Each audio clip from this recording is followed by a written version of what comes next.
할렐루야. 오늘도 주님 앞에 나오신 여러분을 주의 이름으로 축복합니다. 우리 하나님 말씀 함께 보겠습니다. 하나님 말씀 구약성경 에스겔 28장 20절에서 26절까지 말씀입니다. 에스겔서 28장 20절에서 26절까지의 말씀 한 목소리로 합독하겠습니다. 여호와의 말씀이 또 내게 임하여 이르시되 인자야 너는 얼굴을 시돈으로 향하고 그에게 예언하라. 너는 이르기를 주 여호와께서 이같이 말씀하시되 시온아 내가 너를 대적하나니 네 가운데에서 내 영광이 나타나리라 하셨다 하라. 내가 그 가운데에서 심판을 행하여 내 거룩함을 나타낼 때에 무리가 나를 여호와인 줄을 알리라. 내가 그에게 전염병을 보내며 그의 거리에 피가 흐르게 하리니 사방에서 오는 칼에 상한 자가 그 가운데에 엎드러질 것인즉 무리가 나를 여호와인 줄을 알겠고 이스라엘 족속에게는 그 사방에서 그들을 멸시하는 자 중에 찌르는 가시와 아프게 하는 가시가 다시는 없으리니 내가 주 여호와인 줄을 그들이 알리라. 주 여호와께서 이같이 말씀하셨느니라.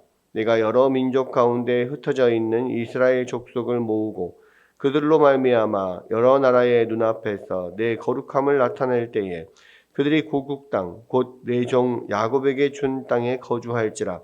그들이 그 가운데 평안히 살면서 집을 건축하며 포도원을 만들고 그들의 사방에서 멸시하던 모든 자를 내가 심판할 때에 그들이 평안히 살며 내가 그 하나님 여호와인 줄을 그들이 알리라. 아멘. 아멘. 자, 오늘 28장 20절에서 이제 26절 말씀은 이제 이 시돈에게 내리는 심판의 메시지입니다. 이 시돈은요, 이 두로와 함께 두로와 시돈부터 이렇게 일컬어지는 이 페니키아 지역, 또 베니게 지역의 중요한 도시죠. 그래서 이 베니게의 가장 중요한 도시가 바로 시돈과 두로와 시돈인데, 두로에서 한 40km 정도 북쪽으로 올라가면 있는 항구 도시입니다. 그러니까 두로와 시돈 둘 다 이런 도시국가였고요. 가장 대표적인 이 페니키아 지역의 두 도시국가인데 아마도 이제 시돈이 두로보다 먼저 더 발달한 곳이었다라고 생각이 됩니다. 그런데 이제 그 두로가 그 이후에 또 이 항구 도시로서 더 훨씬 더 해상 무역을 점령하고 그렇게 하면서 훨씬 더 이제 번영하게 되죠. 그러면서 이제 두로의 그런 경제력이나 내지는 뭐 여러 가지 그 정치력이나 이런 쪽에서 좀 이렇게 묻히는 경향이 있긴 하지만 그래도 두로와 시돈 두 지역 두 도시가 이 페니키아 지역에서 가장 또 유명한 또 역사적으로 오래된 그런 중요한 도시입니다. 그리고 이제 그 두로와 시돈 모두 그 왕의 이름을 에스바알이라 이렇게 이야기를 했거든요. 근데 이제 지금까지 두로에 대한 심판의 메시지에서는 두로의 어떤 경제적인 번영과 또는 또 정치적인 그러한 또 번영 때문에 그들이 이제 교만함에 대해서 또 그렇게 하나님께서 심판을 하셨다면 시도는 오늘 그 심판의 원인이 조금 다른데요. 여기서 보면 이 뭐라고 하냐면 24절에 이스라엘 족속에게는 그 사방에서 그들을 멸시하는 자 중에 찌르는 가시와 아프게 하는 가시가 다시는 없으리니 내가 주 여호와인 줄을 알리라. 그랬잖아요. 뭐 찌르는 가시에 비유를 했습니다. 근데 계속 찌르는 가시는 뭐냐면 눈에는 잘 보이진 않죠. 가시가 조그매가지고 눈에는 잘 보이지 않지만 그 가시가 밖에서 계속 괴롭게 하는 겁니다. 그게 이제 이 조금 더 은밀한 죄에 가까운데, 그러니까 시돈이 지금 뭐 예를 들어 이 같은 페니키아 지역이지만 두로만큼 그렇게 이스라엘의 직접적인 그런 뭐 해를 끼치거나 또는 이 유다가 멸망할 때 거기에 뭐 함께하거나 뭐 이런 것 이렇지는 않은 것 같습니다. 그런데 이 시돈은 끊임없이 오랫동안 이 이스라엘을 곪게 하고 아프게 했던 그 배후에 있었던 것이죠. 그러니까 우리가 대표적으로 잘 알 수 있는 게 뭐냐? 이 이스라엘의 우상 숭배가 이 이스라엘 북이스라엘의 전역에 이게 바알 숭배가 퍼지게 됐던 이유가 뭡니까? 바로 이 시돈 왕의 딸, 시돈 왕 에바알의 딸 이세벨이 이 북이스라엘의 아합 왕의 왕후가 되면서 이 바알 신앙이 급속도로 이스라엘 전역에 퍼지게 되죠. 그래서 사실 온 이스라엘을 바알 신앙으로 뒤덮어버리는 그런 일들이 바로 이 시돈에서부터 시작이 된 겁니다. 시돈의 왕의, 그러니까 시돈의 공주죠. 시돈 왕 에바알의 딸 이세벨을 통해서 이스라엘이 완전히 그런 바알 숭배에 빠지게 됐고요. 특별히 그런 이세벨 때에 그 어마어마한 하나님의 선지자였던 엘리야조차 그냥 이 이세벨을 피해서 도망을 가고 그렇게 되게 침체에 빠지고 막 이런 일들이 있었잖아요. 그만큼 엄청난 영향력을 발휘했던 것이 이세벨과 또 바알 신앙이고요. 사실 이 북이스라엘만 그러면 그런 우상 숭배 빠뜨렸느냐? 아니죠. 남유다에도 엄청난 그런 우상 숭배가 퍼지도록 만든 그 원인이 바로 이 시돈에 있는데, 왜냐하면 이세벨의 딸 또 아달랴가 남유다의 왕후가 되면서 이 아달랴를 통해서 우상 숭배가 남유다까지도 이렇게 퍼지게 되고, 나중에는 자기 아들이 죽으니까 이 아달랴가 전부 다 왕족들 다 죽여버리고 자기가 이 왕이 돼가지고 뭐 6년 동안인가를 유다를 다스리는 뭐 이런 일도 있었잖아요. 그러니까 이게 근데 이제 문제는 뭐냐면 그렇게 해서 이제 아달랴가 나중에 실각을 하고 또 뭐 이세벨이 죽었다고 해도 그렇게 해서 그러면 당대의 그 어떤 우상 숭배나 이런 면들이 끝나느냐? 아니죠. 그 뒤로도 계속 그 영향력이 남아 있는 겁니다. 그러니까 참 이 종교 또 신앙이나 이런 부분들은 그게 전면에 드러나지는 않아도요. 그게 밑에 한번 들어오기 시작하면은 그거를 완전히 뿌리 뽑기가 참 쉽지 않은 거거든요.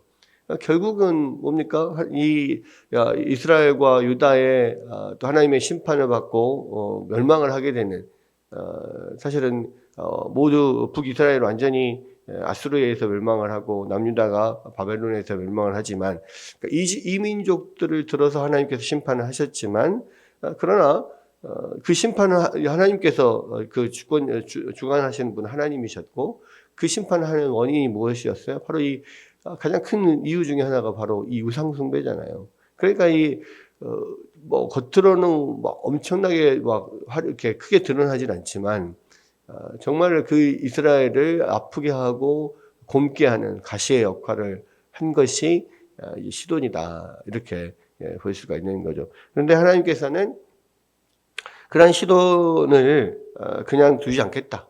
그들을 심판해서 그것을 통해서 하나님이 영광을 나타내시겠다. 그렇게 말씀을 하십니다. 그러면서 그들을 심판할 때 그들에게 전염병을 보내며 그의 거리에 피가 흐르게 하고 사방에서 오는 칼에 상한 자가 그 가운데 엎드려질 것인즉 우리가 나를 여호와인 줄 알 것이다. 그러니까 이제 뭐 전염병도 그냥 전염병이 온 게 아니고요. 사실은 이게 전쟁으로 인하여서 전염병이 찾아오는 거죠. 많은 그 사람들이 죽고 또 전쟁으로 폐허가 되고 막 이러면서 전염병도 찾아오고 그렇게 되는 겁니다. 그렇게 해서 하나님께서 당신이 하나님이신 줄을 알리겠다. 또 하나님의 영광을 드러내겠다라고 말씀을 하셨고요. 그리고 나서 이제 25절, 26절에 지금 이 모든 이 이스라엘을 둘러싸고 있는 그런 이 동쪽에서부터 서쪽, 북쪽까지 둘러싸고 있는 그 이민족들에 대한 심판의 메시지를 말씀을 하시면서 그 이후에 이 유다를 다시 회복시키겠다라는 말씀을 하십니다. 그러니까 처음에 이스라엘의 그 유다의 어떤 심판에 대해서 하나님께 이렇게 에스겔이 계속해서 이야기를 하다가 결국은 그 심판하셨던 유다 민족들 다시 회복하실 것을 나중에 이제 이야기를 하게 되는데 그 사이에 이스라엘의 심판과 회복 그 사이에 이제 이민족들의 심판에 대해서 나오면서 자연스럽게 이제 유다의 회복으로 넘어가게 되는 거죠. 물론 29장 이 부분에서 한 또 세 장에 걸쳐서 이 애굽에 대한 심판을 마지막에 가장 큰 나라인 애굽에 대한 심판을 이야기하는 면이 나오지만 그러나 결국 그 이민족들의 심판을 말씀을 하시는 이유는 하나님의 선택하신 백성들 유다의 회복을 이야기하기 위함이라는 것을 우리가 알고 있습니다.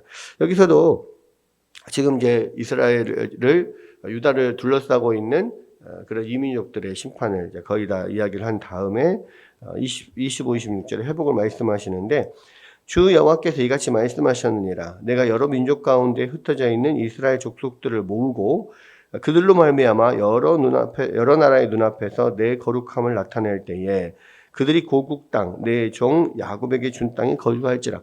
그러니까 지금 아수르에게 멸망당하고 또 유다는 바벨론에게 멸망당하면서 다들 뿔뿔이 흩어지고 잡혀가잖아요. 특별히 이제 바벨론 같은 경우는 이주 정책을 썼습니다. 그래서 이 무력으로 이렇게 모든 민족과 나라들을 이렇게 통합을 하면서 결국은 그 점령을 했으나 그 전체를 어떤 하나의 통일성을 이루는 하나의 제국으로서의 통일성을 정체성을 이루기 위해서 이들이 했던 작업이 뭐냐면 그곳 정복한 그 땅의 백성들을 바벨론으로 다 이주를 시켜버리는 거죠. 그렇게 해서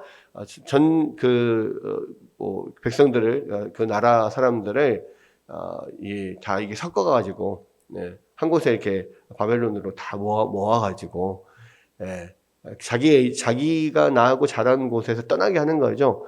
그렇게 해서 아예 그냥 우리가 다 큰 하나의 제국의 시민이다 이런 것들을 이렇게 하나의 정체성을 만들려고 이런 이주 정책을 사용을 하는 겁니다. 그러나 그렇게 해서 이제 뿔뿔이 다 흩어졌지만 하나님께서 다시 이 이스라엘 백성들을 다 이스라엘 족속들을 모을 것이다. 그리고 고향 땅으로 다시 돌아오게 할 것이다. 라고 하나님께서 지금 에스겔 선지자를 통해서 이야기를 하고 그렇게 26절에 보면 그들이 그 가운데 평안히 살면서 집을 건축하며 포도원을 만들고 그들이 사방에서 멸시하던 모든 자를 내가 심판할 때에 그들이 평안히 살며 내가 그 하나님 여호와인 줄을 그들이 알리라. 그러니까 이제 그 흩어졌던 이스라엘 백성들을 다 모아서 다시 이 하나님께서 말씀하셨던 그들의 땅에 모으고 그곳에서 평안히 살게 하겠다라고 하나님께서 말씀을 하시는 겁니다. 그래서 이제 결국은 이 포로로 끌려간 지 70년 만에 다시 이스라엘 백성들이 돌아오는데 물론 모두가 다 돌아오는 것은 아닙니다. 바벨론에 남아있는 많은 사람들이 이 바벨론에 남아있긴 하지만 또 그 중에 일부가 1차, 2차, 3차에 걸쳐서 이게 포로로 잡혀갔던 곳에서 다시 이스라엘로 돌아오는 그래서 이제 그곳에서 이제 유다 민족들이 모여가지고 자기들끼리 이제 어떤 하나의 자치 어떤 지역을 이렇게 이루면서 살아가는 그러한 면이 나옵니다. 물론 이스라엘 나라는 회복이 되지는 않죠. 그래서 이제 이 바벨론이 지나고 또 페르시아, 또 헬라, 로마 계속해서 오랫동안 거의 한 400여 년 동안을 그렇게 식민지 생활을 하게 되고 실제적으로 이제 로마 시대 로마가 다스리는 그 시대에 예수 그리스도께서 오실 그때에도 이스라엘 나라는 아직 나라로서 이스라엘은 회복되지 않았었죠. 그러나 예수님께서 오시는 메시아로 오셔서 이렇게 이스라엘 백성들이 이 이스라엘의 나라가 회복될 것을 기대를 했지만 또 예수님께서는 나라로서의 이스라엘을 회복하려고 오신 게 아니다. 그리고 당신의 나라는 이 땅에 있는 나라가 아니다. 이렇게 말씀을 하셨고, 결국에는 하나님의 나라를 회복하는 면, 이 땅에 하나님 나라를 세우시는 그런 면들, 예수 그리스도를 통하여서 다시 하나의 혈통, 어떤 민족, 지역을 떠나서 모든 태초에 하나님이 택한 자들이 하나님께로 돌아오게 하고, 또 예수 그리스도를 왕으로 또 섬기는, 그렇게 하나님을 또 함께 섬기는 그러한 영적인 이스라엘, 영적인 나라로 또 그렇게 세워나가는 거죠. 이제 그런 것들이 이렇게 회복되는 그런 면들이 곧 올 것이다. 하나님께서 이들에게 회복을 그렇게 주실 것이다. 라고 하는 것이 오늘 이 25절, 26절의 말씀입니다. 하나님께서는 분명히 하나님의 백성들을 또 하나님께서 치시더라도 다시 싸매시고 고치시고 회복을 시킵니다. 다른 이방 민족들은요, 다 하나님께서 쳐서 멸망시킵니다. 그런데 하나님의 자녀들, 하나님의 택한 백성들은 결코 멸망시키려고 치시는 게 아니에요. 하나님께서는 반드시 잘못하는 것들을 벌하시고 책망하시고 때리시고 치시지만 정말 죽어라 이렇게 치는 게 아니고 회개시키고 다시 하나님 앞에서 거룩하게 되도록 또 하나님 앞에 순종하고 하나님의 뜻을 온전히 행하는 하나님의 백성답게 살 수 있도록 하나님께서 우리를 아버지로서 징계하는 것이다 라는 거죠. 여러분, 분명한 것은요, 우리가 크리스찬들이 잘못했을 때 그냥 다른 하나님 믿지 않는 사람들보다 훨씬 더 크게 맞을 수 있어요. 또 다른 사람들은 걸리지도 않는데 특히 유독 크리스찬들은 좀 잘못하면 그것이 걸리고 또 크게 회자되고 막 이런 일들이 있을 수 있습니다. 그러나 그렇게 하는 이유는 무엇입니까? 하나님의 백성들이 더 똑바로 할 수 있도록 하나님께서 특별 관리를 하시는 거죠. 그래서 우리가 늘 하나님 앞에 깨어있고 늘 거룩한 하나님의 백성들로 살 수 있도록 하나님께서 인도하시는 겁니다. 그러니까 우리는 우리의 정체성을 우리가 분명히 알아야 돼요. 우리가 하나님 안에 살 때, 또 우리가 하나님 말씀에 순종하며 살 때, 하나님의 백성들은 가장 행복할 수 있거든요. 그런 면들을 우리가 이런 채찍이 맞음으로써 우리가 또 이 징계를 받음으로써 더 깨닫게 되는 겁니다. 분명한 것은 우리가 정말로 하나님께서 우리 가운데 원하시는 것은 주님 안에 또 순종하며 그 안에서 참된 기쁨을 누리며 사는 것이라는 것. 그리고 우리가 잘못했을 때 속히 주님 앞에 회개하고 돌아오는 것을 하나님께서 원하신다는 것을 우리가 분명히 알았으면 좋겠고요. 그리고 분명히 하나님께서는 우리 가운데 회개하고 주님 앞에 돌아오는 백성들에게 참 샬롬과 참 평안, 참 행복을 다시 주실 것이다 라는 것을 우리가 꼭 기억하고 오늘도 그 주님을 붙잡고 또 우리의 모든 죄를 낱낱이 주님 앞에 회개하며 주님 앞에 또 오늘도 하루를 살아가는 여러분 되시기를 주의 이름으로 축복합니다.